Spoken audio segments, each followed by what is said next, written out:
আজকে আমরা তড়িৎ দ্বিমেরুর কারণে সৃষ্ট তড়িৎ ক্ষেত্রের মান যে কোনো বিন্দুতে বার করব, অর্থাৎ দ্বিমেরুর তলের উপরে যে কোনো বিন্দুতে তড়িৎ ক্ষেত্রের মান কীভাবে বার করতে হয় সেটা আমরা শিখব এবং কিছু বিশেষ কেস স্টাডি করব। আমরা অলরেডি দুটো স্পেশাল কেস পড়েছি, সেটা জিওমেট্রিক্যাল সিম্পলিসিটির জন্য আমরা দুটো কেস ধরেছিলাম। একটা হচ্ছে অক্ষের উপরে কোনো বিন্দুতে এবং লম্ব সমদ্বিখণ্ডকের উপরে কোনো বিন্দুতে তড়িৎ ক্ষেত্রের মানটা আমরা বার করেছিলাম, তাই তো? এবং যদি দ্বিমেরুর যে লেন্থ প্র্যাকটিক্যালি যেটা খুবই ক্ষুদ্র হয়, যে ধরা হয় R is very very greater than A, এই দৈর্ঘ্য যদি দূরত্বের সাপেক্ষে খুবই ক্ষুদ্র হয়, মানে যে দূরত্বে আমি তড়িৎ ক্ষেত্র বার করছি, হ্যাঁ, সেই দূরত্বের সাপেক্ষে ডাইপোলের দৈর্ঘ্য যদি খুবই ক্ষুদ্র হয়, তাহলে অক্ষের উপরে আর দূরত্বে, হ্যাঁ, এই দূরত্বটা আর দূরত্বে তড়িৎ ক্ষেত্রের মান আমি ই প্যারালাল লিখেছি, সেটা হচ্ছে 2p। পিটা হলো ডাইপোল মোমেন্ট, পি হলো দ্বিমেরু ভ্রামক ডাইপোল মোমেন্ট, আর আর হলো দূরত্ব, হ্যাঁ, এবং এই ফিল্ডটা পি যেদিকে সেদিকে ডিরেক্টেড ছিল, হ্যাঁ, এদিকে পি ডিরেক্টেড। আর আরেকটা বার করেছিলাম লম্ব সমদ্বিখণ্ডকের উপরে, যেটাকে আমি ই পারপেন্ডিকুলার নাম দিয়েছি, সেটা বেরিয়েছিল p/4πε0 r3। খুবই স্পষ্ট দেখা যাচ্ছে, একটা ছবি দেখা যাচ্ছে যে একটা বিশেষ ডাইপোলের ক্ষেত্রে যদি ডাইপোলের দৈর্ঘ্যটা খুবই ক্ষুদ্র হয়, লক্ষ্যের উপরে বিন্দুতে যা ইলেকট্রিক ফিল্ড হবে, একই দূরত্বে যদি আমি একদম ব্যাসার্ধের মতো করে ঘুরিয়ে দিই, হ্যাঁ, বৃত্তের মতো করে ঘুরিয়ে দিই, একই দূরত্বে আর দূরত্ব, এটা আর দূরত্ব, এই ডিস্টেন্সটা আর, এই দূরত্বে ইলেকট্রিক ফিল্ডটা তার অর্ধেক হয়ে যাচ্ছে। এবার যে কোনো বিন্দুতে, হ্যাঁ, এখানে ডাইপোলের উপর যে কোনো বিন্দুতে যদি এরকম কোনো অবস্থানে, যে কোনো অবস্থানে, এরকম একটা অবস্থানে এই দ্বিমেরুর জন্য ইলেকট্রিক ফিল্ড কত হবে আজকে শেখার বিষয়। তো আজকে আমরা শিখব কীভাবে ইলেকট্রিক ফিল্ডটা এভাবে বার করা যায়। এখানে যে কোনো একটা ক্ষুদ্র ডাইপোলের জন্য যে কোনো বিন্দু ডি, হ্যাঁ, ডি বিন্দুটা হলো ডাইপোলের কেন্দ্র থেকে আর দূরত্বে এবং ডাইপোলের অক্ষের সঙ্গে থিটা কোণ করে আছে। তাই আমি পোলার কোঅর্ডিনেট, হ্যাঁ, পোলার কোঅর্ডিনেটে আমরা এর ডি বিন্দুর স্থানাঙ্ক লিখলাম আর কমা থিটা। এর অর্থ হলো সেন্টার থেকে সি থেকে, ডাইপোলের সেন্টার থেকে এটা আর দূরত্বে অবস্থিত এবং অক্ষ থেকে অক্ষের সঙ্গে কত ডিগ্রি কোণ করেছে, অ্যান্টি ক্লকওয়াইজ সেন্সে থিটা কোণ করেছে, ঠিক আছে? তাহলে আর ডিটা হলো ডি বিন্দুতে আমরা তড়িৎ ক্ষেত্র বার করতে চাইছি, ডিটা যে কোনো একটা বিন্দু ডাইপোলের তলের উপরে আর দূরত্বে এবং ডাইপোলের অক্ষের সঙ্গে থিটা কোণে বিন্দুটি অবস্থিত। এখন এটাকে সলভ করার একটা বিশেষ পদ্ধতি আছে, খুব সিম্পল এবং খুব ভালো একটা টেকনিক আছে এই ধরনের প্রবলেমকে সলভ করার জন্য। আমরা দুটো ধরনের কেস পড়েছি, একটা হলো ডাইপোলের দিক বরাবর অথবা অক্ষ বরাবর এবং ডাইপোলের সঙ্গে 90 ডিগ্রি কোণে দুটো বিন্দুতে ইলেকট্রিক ফিল্ড বার করেছি, হ্যাঁ, এবং সেটা আমি প্রথমেই দেখিয়েছি তার এক্সপ্রেশন কী হয়। এখানেও আমরা তাই করব, কিন্তু ডাইপোলটা একটা ভেক্টর, হ্যাঁ, ডাইপোল মোমেন্টটা একটা ভেক্টর রাশি।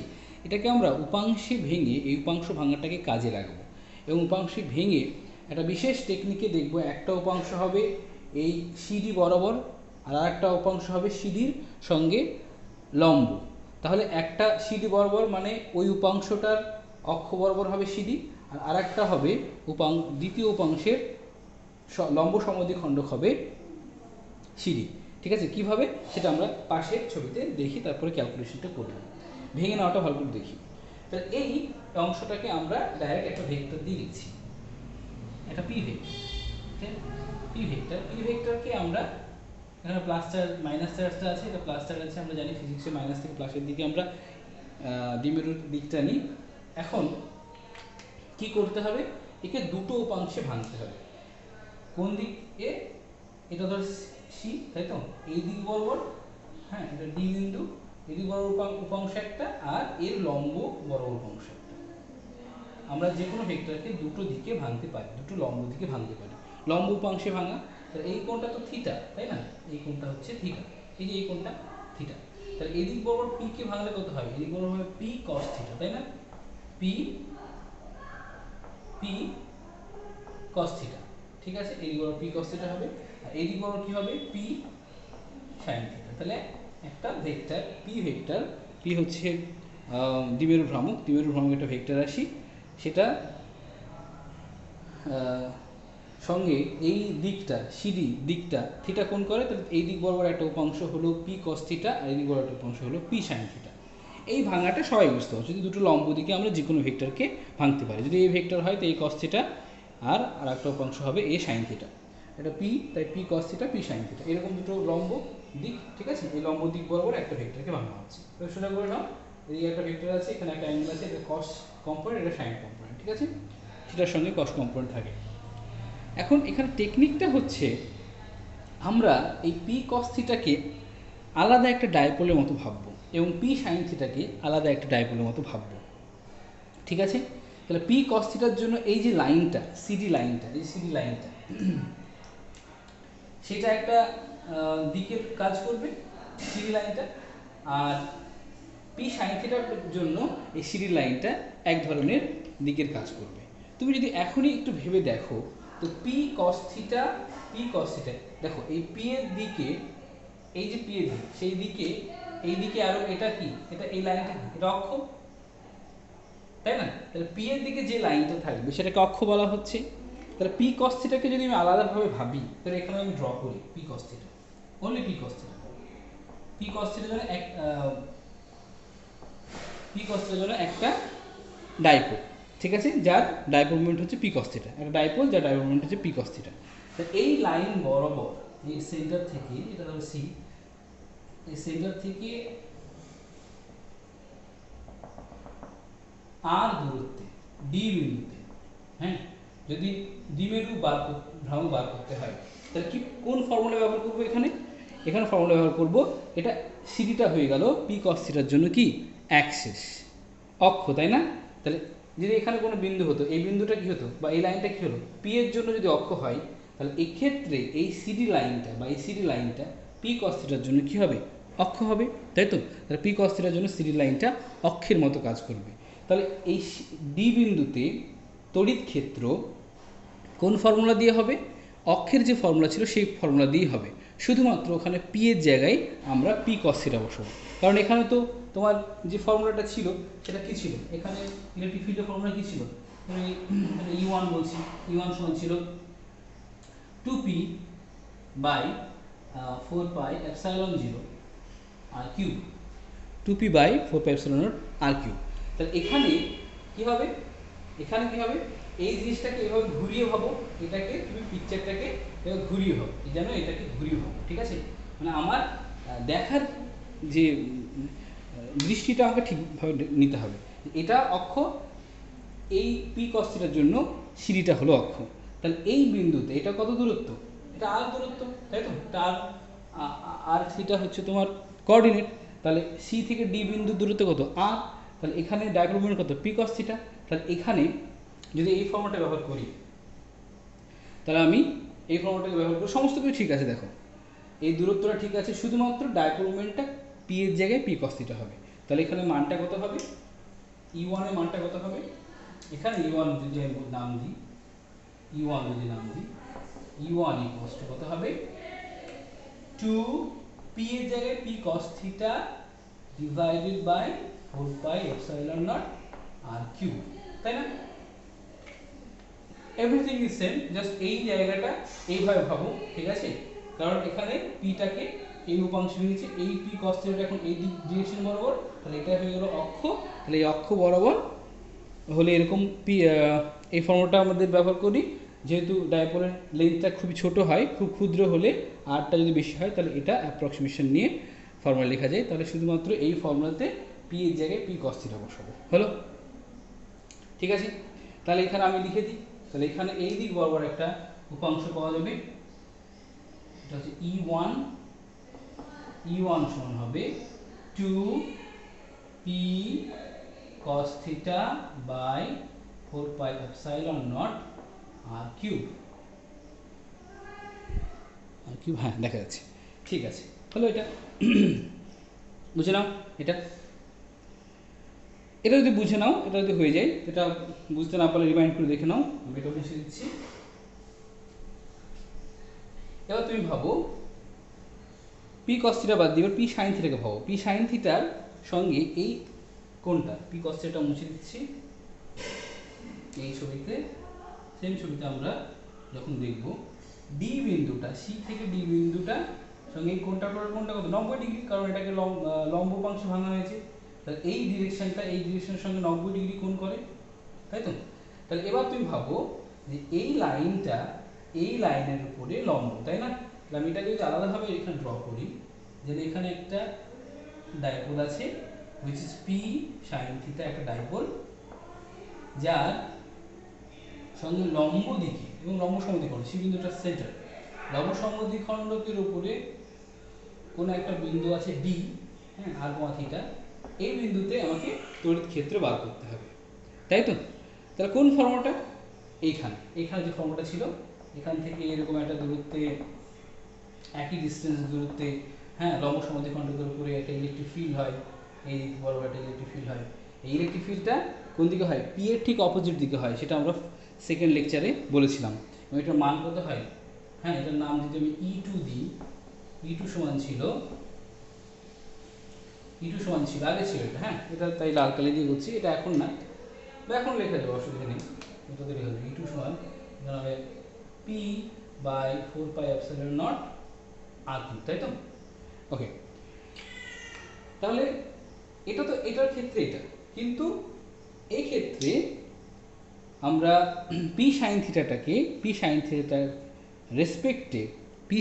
রেসপেক্টে সিডিটা এখন লম্ব সমদ্বিখণ্ড, পি এর রেসপেক্টে না, পি সাইন থিটার রেসপেক্টে। পি সাইন থিটাকে আলাদা একটা ডাইপোল ভাববো। এই ডাইপোলটা অবস্থান দেখো এই দিকে, তার সঙ্গে লম্ব দিকে সিডি। তাহলে এই ডাইপোলটাকে যদি আমি আলাদা একটা ডাইপোল ভাবি, বা এরকম ডাইপোল মুভমেন্টে যদি একটা ডাইপোল থাকে পি সাইন থিটা মানের এবং এই দিকে থাকে, তাহলে এর লম্ব সমদ্বিখণ্ডকের উপর ডি বিন্দুতে কত দূরত্বে আছে? আর দূরত্বে তড়িৎ ক্ষেত্র কত হবে? এই ফর্মুলাটা অনুযায়ী হবে। তো শুধু এখানে পি এর জায়গায় কি হবে? পি সাইন থিটা হবে, কারণ দূরত্ব আর আছে, শুধু এখানে পি এর জায়গায় কত হবে? পি সাইন থিটা, কারণ ডাইপোল মোমেন্টটা এখন কত? P sine theta. তাহলে এখানে E2টা কোন দিকে হবে? E2টা হবে এই দিকে। কি করে বলছি এই দিকে? তো আমরা আগে ক্যালকুলেট করেছি যে লম্ব সমদ্বিখণ্ডকের উপরে তড়িৎ ক্ষেত্রটা পি এর অপোজিট দিকে হয়, ঠিক আছে? অক্ষের উপর হলে পি এর দিকে হবে, হ্যাঁ, আর লম্ব সমদ্বিখণ্ডকের উপর হলে পি এর অপোজিট দিকে হবে। তাহলে E2টা এই দিকে হবে, এবং E2র মান কত হবে? E2র মান হবে just p sine theta by 4πε0 R3, ঠিক আছে? তাহলে এই E2টা কোথায় প্লেস হবে? এইখানে,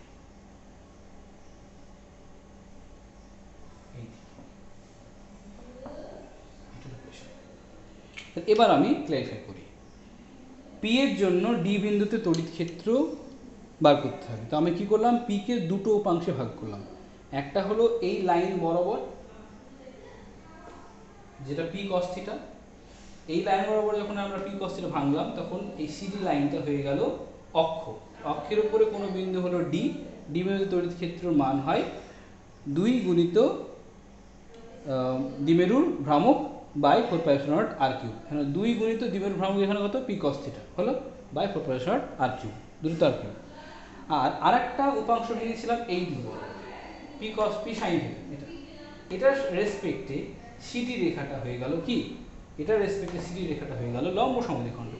লম্ব সমদ্বিখণ্ডকে পি কস সাইন থিটার যে দিক হবে তার অপোজিট দিকে ইলেকট্রিক ফিল্ড হবে, এবং লম্ব সমদ্বিখণ্ডকে মানটা কত হয়? দ্বিমেরু ভ্রামক বাই 4πε0 R3। এখানে দ্বিমেরু ভ্রামকটা কত? পি সাইন থিটা, তখন এই মানটা বসাবো, E2 সমান এই মানটা বসাবো। তাহলে আমরা যেহেতু এটা ক্যালকুলেট করছি না, তাই এই দুটোকে মুছে দিচ্ছি, শুধুমাত্র এই দুটো থাকছে, E1 আর E2। E2 সমান কত হচ্ছে? এটা E2 সমান হচ্ছে P sine theta by 4πε0 R3, ঠিক আছে? তাহলে দেখো, আমরা ডি বিন্দুতে ইলেকট্রিক ফিল্ডের খুব সিম্পল দুটো ফর্মুলা আছে। একটা অক্ষের জন্য ফর্মুলাটা এই দিক বরাবর আর বরাবর যেটা, সেটাই বসাবো, শুধু এখানে কস কম্পোনেন্টটা হবে। আর লম্ব সমদ্বিখণ্ডকের জন্য যেটা আছে এই রেখাটার উপর লম্ব হবে, সেই ফর্মটা বসাবো, শুধু এখানে পি এর জায়গায় পি সাইন থিটা হবে, কারণ আমরা উপাংশ নিয়ে কাজ করেছি। ব্যাস হয়ে গেল। এবার ডি বিন্দুতে লব্ধি ইলেকট্রিক ফিল্ড হবে এই দুটোর ইলেকট্রিক ফিল্ডের লব্ধি। ঠিক আছে, কেমন হবে এটা? সামান্তরিক সূত্র দিয়ে তুমি এটাকে লিখতে পারো।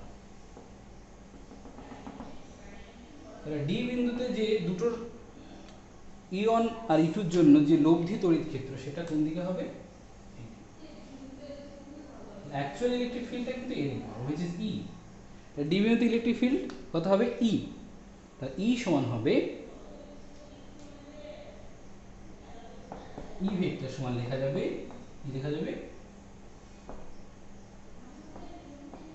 E1 vector plus E2 vector, তাই তো? দুটো ভেক্টরের লব্ধি হবে ডি বিন্দুতে অ্যাকচুয়াল ইলেকট্রিক ফিল্ড। তাহলে এটা মান কত হবে? মড অফ ই কত হবে?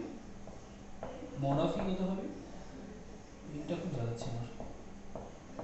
Root over of E1 square plus E2 square, তাই না? তাহলে এই দুটোর মান যদি আমি তুমি এখানে তুমি বসাও, root over of E1 square মানে এটা 2p square cos square theta by 4 pi epsilon not r cube তার স্কয়ার, তাই না? কারণ e এর স্কয়ার করা হয়েছে, e এর স্কয়ার হোল স্কয়ার প্লাস এটা স্কয়ার e2 স্কয়ার মানে হচ্ছে p square sin square theta by 4 pi epsilon 0 r কিউবের স্কয়ার, তাই না?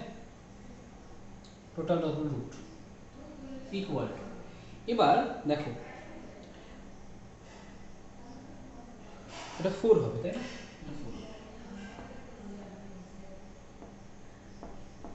এটা 4 হবে কারণ হচ্ছে এটা 2p আছে, তো 2p স্কয়ার মানে 4 হবে। এবার তুমি এক কাজ করো, p square by 4 pi epsilon not r কিউবের স্কয়ার এটাকে বাইরে নিয়ে এসো, 4 cos square theta sin square theta থেকে যাবে, তো ওগুলো কমন যাবে না, তাহলে p স্কয়ার কমন চলে যাবে, তাহলে p স্কয়ার বেরিয়ে আসবে, তাহলে p স্কয়ারের রুট হিসেবে p আসলো, 4 পাই এপসাইলন নট r কিউবের স্কয়ার রুট বেরিয়ে আসলে স্কয়ারটা চলে যাবে, তাহলে 4 pi epsilon not r cube root over of কি কি পড়ে থাকলো 4 cos স্কয়ার থিটা প্লাস এখানে পড়ে থাকলো sin স্কয়ার থিটা, এখানে sin স্কয়ার থিটা পড়ে থাকলো। ক্লিয়ার? এবার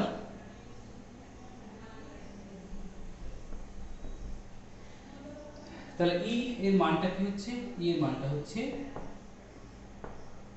e ভেক্টরের মান হচ্ছে p by 4 pi epsilon not r cube root over of কি দাঁড়াচ্ছে? এটা 4টে cos square theta sin square theta আছে, যে কোনো এখান থেকে একটা নিয়ে নাও, একটা নিয়ে নিলে কি হবে? sin square theta plus cos square theta, তাহলে এখানে পড়ে হবে 3টে, তাহলে 3টে থাকলো, 3টে cos স্কয়ার থিটা থাকলো, আর এখানে একটা নিয়ে নিয়েছো দিয়ে ব্র্যাকেটে লিখো cos square theta plus sin square theta, cos square theta plus sin square theta which is 1, তাই না? which is 1। তাহলে নিচের লাইনটা আমরা ক্লারিফাই করি, এটা লাস্ট লাইন, তাহলে কত হয়ে গেল? p by 4 pi epsilon 0 r cube root over of 3 cos square theta plus 1। এটাই হয়ে গেল তোমার ডি বিন্দুতে যে রেজাল্ট্যান্ট ইলেকট্রিক ফিল্ড তার ফর্মুলা। ডি বিন্দুতে যে রেজাল্ট্যান্ট ইলেকট্রিক ফিল্ড তার ফর্মুলা। এবার তুমি চাইলে এখানে এই অ্যাঙ্গেলটা দেখো কত আছে, অ্যাঙ্গেলটা কত? থিটা, কার সঙ্গে? অ্যাক্সিস সঙ্গে। তুমি চাইলে যে কোনো মান বসিয়ে এখানে তুমি ই এর মান বার করতে পারো। ধরো তোমার ইচ্ছা হলো যে থিটার মান তুমি বসাবে 60 ডিগ্রি, 60 ডিগ্রি বসালে কত হবে? এটা cos 60 হাফ, তাই তো? তাহলে এখানে হবে 4 হবে, cos স্কয়ার থিটা আছে, তাহলে 3/4 প্লাস 1 হিসাবটা করে নিই, তোমার ইলেকট্রিক ফিল্ডের মানটা বেরিয়ে আসবে। দুটো স্পেশাল কেস এখান থেকে, এটা জেনারেল ফর্মুলা, এখান থেকে যদি অক্ষের উপরে কোনো বিন্দু হয় আর দূরত্বে, মানে এটা নামতে নামতে নামতে এরকম একটা বিন্দু হয়, তাহলে কি হবে? অ্যাঙ্গেলটা যত দিকে নামবে অ্যাঙ্গেলটা কি কমবে, অক্ষের উপরে কোনো বিন্দুতে কি হবে, আস্তে আস্তে নামতে নামতে নামতে এখানে আসা মানে কি অ্যাঙ্গেলটা কমতে কমতে জিরো হওয়া। তাহলে আমি যদি অ্যাঙ্গেলটাকে জিরো বসাই আর দূরত্বটাকে আরই বসাই, তাহলে ইলেকট্রিক ফিল্ডটা আর দূরত্বে অক্ষের উপরে তড়িৎ ক্ষেত্র দেওয়া উচিত। তো আমরা এটা সেটা চেক করি। যদি থিটা সমান 0 ডিগ্রি হয়, ঠিক আছে, 0 ডিগ্রি হয়, তবে কি হবে, তা থিটা সমান 0 ডিগ্রি হওয়া মানে এটা নিচে নামতে নামতে নামতে অক্ষের উপরে পড়ে যাওয়া, ঠিক আছে, এখানে এইভাবে নামতে নামতে নামতে এই দিকে পড়ে যাওয়া। তাহলে থিটা ইকুয়াল টু 0 হলে কি হচ্ছে, cos 0 কত হয়, 1 হয়। তাহলে ই এর মান কত হয়, ই এর মান দাঁড়াবে p by 4 pi epsilon not r cube root over of 3 plus 1, তাই না? cos এর মান 0 ডিগ্রিতে কত হয়, cos 0 1 হয়। তাহলে 3 প্লাস 1 মানে 4, 4 এর রুট মানে 2, কত দাঁড়ালো, এটা হিসাব করলে দাঁড়াবে, এটা হিসাব করলে এটা মুছে দিলে 4 হবে। এটা 4 এর রুট কত হয়, 4 এর রুট 2, 4 এর রুট 2, এটা চলে গেল 2। মনে পড়ছে? তাহলে এই ফর্মুলাটা মনে পড়ছে? অক্ষের উপরে যে ফর্মুলা সেটা কি ছিল, 2p by 4 pi epsilon naught R কি, সেটা কিন্তু এই জেনারেল ফর্মুলা থেকে আমরা পেয়ে যাচ্ছি। শুধু তাই না, যদি আমরা থিটা সমান যদি 90 ডিগ্রি বসে, 90 ডিগ্রি, তার মানে কি বুঝে নিই, থিটা 90 ডিগ্রি মানে কি, এটা ধীরে ধীরে ধীরে উপরে উঠতে উঠতে এরকম একটা বিন্দু, এটা কি, এটা মান ধরো যা আছে ধীরে ধীরে যদি ইনক্রিজ করা হয়, ইনক্রিজ করতে করতে এরকম একটা সময় আসা মানে কি, থিটাটা বাড়তে বাড়তে 90 ডিগ্রি, অর্থাৎ লম্ব সমদ্বিখণ্ডক হয়ে গেল। লম্ব সমদ্বিখণ্ডকে ফর্মুলা কি হবে দেখি, বার করি। তাহলে এটা cos 90 কত হবে, তাহলে ই এর মানটা কত দাঁড়াচ্ছে, p by 4 pi epsilon not r cube, এটা 0 হয়ে যাচ্ছে, তাই না, cos 0 cos 90 0, এটা 0 হয়ে গেল, এই পার্টটা 0 হয়ে গেল, এটা 1 থেকে গেল, 1 এর রুট 1 প্লাস, আমরা জানি এই ফর্মুলাটাই হয়। তাহলে আমরা এই ফর্মুলা থেকে অক্ষের উপরে এবং পারপেন্ডিকুলার বাইসেক্টরের উপরে ইলেকট্রিক ফিল্ড পেতে পারছি। যে কোনো অবস্থানে আমরা যে কোনো অবস্থানে এদিকে এদিকে এদিকে যে কোনো অবস্থানে আমরা থিটাটাকে বসিয়ে আর দূরত্বে ইলেকট্রিক ফিল্ড এই ফর্মুলা থেকে বার করতে পারি। এখানে আরেকটা জিনিস আছে, যে সেটা হচ্ছে ই এর দিকটাকে বার করা। ই এর দিকটাকে বার করতে চাইলে তোমাকে কি করতে হবে, এই লাইনটার সঙ্গে সিডি লাইনের সঙ্গে অ্যাঙ্গেল বার করতেই পারো। ধরো এই অ্যাঙ্গেলটা যদি ফাই হয়, হ্যাঁ, অ্যাঙ্গেল যদি ফাই হয়, এটা বোঝা যাচ্ছে। তাহলে দেখো এই যে ত্রিভুজটা, এটা তো এই কোণটা তো 90 ডিগ্রি, তাই না, তাহলে এই কোণটা 90 ডিগ্রি লম্ব টানা হয়েছে, তাই না, তাহলে এই ত্রিভুজটাতে এটা যদি ফাই হয়, এটা হচ্ছে লম্ব, এটা হচ্ছে ভূমি, ট্যান ফাই সমান কত হবে, ট্যান ফাই সমান হবে লম্ব বাই ভূমি, লম্বটা মানে কত, E2, E2 প্যারালাল এটা, E2 প্যারালাল এটা প্যারালাল এটা, তাহলে এটা সমান হবে, আমার সামান্তরিকের বিপরীত বাহুগুলো সমান হয়, এটা E2 হলে এটা E2 হবে। এখন অ্যাঙ্গেলের বিপরীত বাহু হচ্ছে লম্ব, তাহলে এটা E2 হবে আর এটা হবে E1, আমরা জানি এটা E1, মানে এই যে E1টা এটা হবে E2 বাই E1। ক্লিয়ার হলো কথাটা? ঠিক আছে, আমি আলাদাভাবে এঁকে দেখাচ্ছি। এই দেখো, এটা হচ্ছে E, ক্লিয়ার, এটা হচ্ছে E1, এটা হচ্ছে E2, E2টা E1 এর উপর লম্ব হবে, E2 আর E1 পরস্পর লম্ব হবে। এখন এই অ্যাঙ্গেলটা যদি ফাই হয়, আমি কি করি, এটাকে একটা সামান্তরিকটাকে কমপ্লিট করি, রেজাল্টের মানে তাই সামান্তরিকটাকে কমপ্লিট করা, সামান্তরিকটাকে কমপ্লিট করা মানে এইটা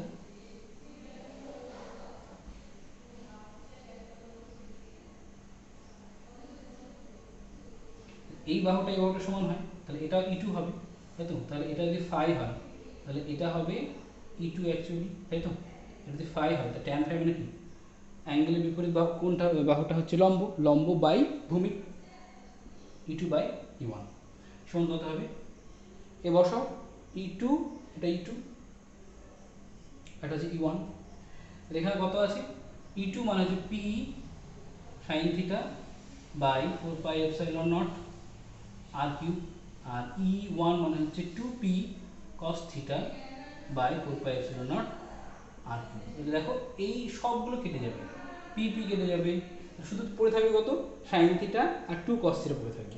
হিসাব করো একবার, খাতায় কলমে হিসাব করে নাও, তাহলে বুঝতে পারবে। আমি এদিকে লিখছি, তাহলে কি পড়ে থাকলো, সাইন থিটা ট্যান ফাই সমান পড়ে থাকলো sine theta by 2 cos theta. বুঝা গেল ব্যাপারটা? ওকে,